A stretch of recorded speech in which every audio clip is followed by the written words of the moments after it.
Salam Atavatan TV YouTube kanalının mehriban tomoshachilar. Inhabun Göbel paytahtımız Aşgabat şäherinde yerleşen Sewda Fenat Edarasının binasında İran İslam Respublikasının İran Agrofood adlı fergisi geçirilýär. Biz hem bu ferge Atavatan Media topary bolup gatnaşmana geldik. Mehriban tomoshachilarymız bu yerden gyzykly video şekillere tomosha etmek isleýän bolsaňyz, onu biziň bilen galyň.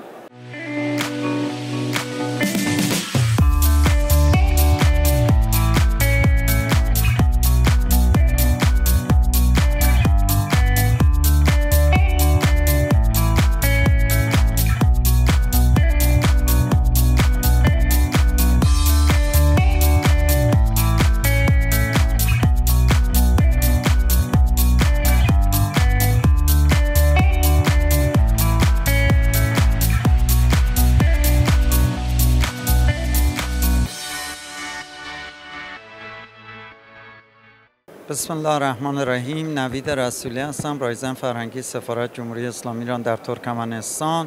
Salam, men Navid Rasuli, İran Sabr Respublikasının Türkmenistan'daki elçixanasının medeniyet meseleleri boyunca kеңешçisi. Biz şuun Aşgabat şäherine geçirilen İran Agrofood sergisine geldik.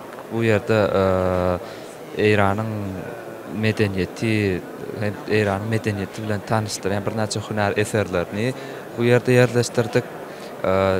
Şu İran Agrofood sergisi Türkmenistan ile İran'ın iqtisadi gatnaşyklardan bundan beter has hem ösmöni güllemöni uly kömek eder diýip umyt edýän. Bu pursatdan peýdalanyp Türkmenistanyň hormatly prezidenti Serdar Berdimuhammedow hem-de Türkmenistanyň milli lideri Halk Başlygynyň başlygy Gurbanuly Berdimuhammedow köp sag bolsun aýdýar. جمهوری اسلامی ایران در حوزه‌های مختلف از جمله فرهنگی، اقتصادی، سیاسی تشکر بکنه. Beytanın adı bilen men Doktor Sepida Alami, İran İslam Respublikasının Türk Gümmetdiyan şäherinden şu terge goşuldum.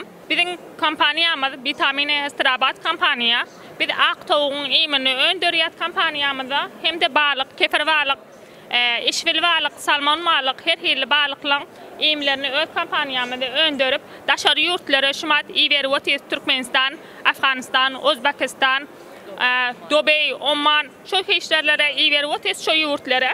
Bizim kampanyamyz Vitamine Estrabat kampanya Ramiyan şäherine, İranyň Ramiyan şäherine bir ulukan kampanýalaryň biri.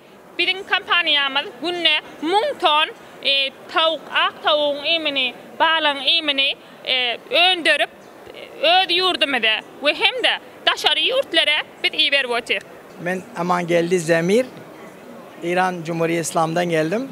Ustanı Gülistan, Şersanı Gümüşhan. Bizim karhanamızın yerleşen yeri Şersanı Gümüşhan, Türkmen yaşayan yeri. Bu şu tergiye geldik, Agrofood sergisine.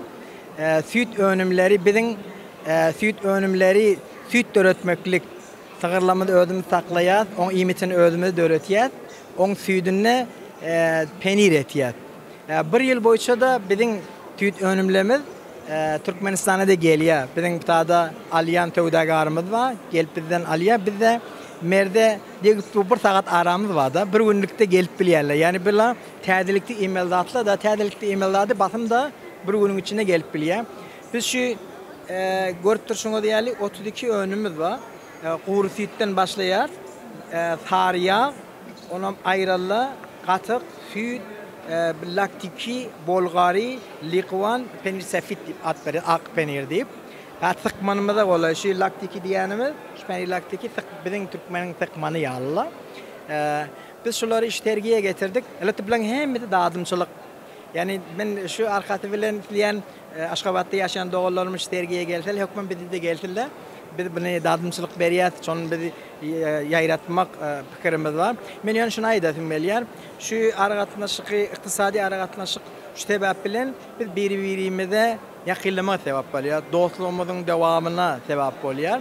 Hem de iki ýurtda şunjurek azatçylyk, parakatçylyk biz mediýakasyna türkmen ýollamady ýaşaýar, İran türkmenleri ýaşaýar. Şonuň bildirmegine sebäp bolýar. Şumat biz İran'dan geldik. Türkmenistan'ı bile öz ene dilimizin kepleşi otyt. Şu portat şu önümlen ya şu tergiyin portatı bilen gelýär. Men şu gurrumda aýdasym gelýär. İran Cumhuriyeti Prezidenti hem de Türkmenistan Prezidenti'nden teşekkür ediyorum. Şu fırsatları bir de sanat feudagar adamlara ya iş görücü adamlara verdiler. Yine de gerek sizden çekeceğiniz şuları İran arasında yaratyan, sizlerine hürmetleyen teşekkür ediyorum.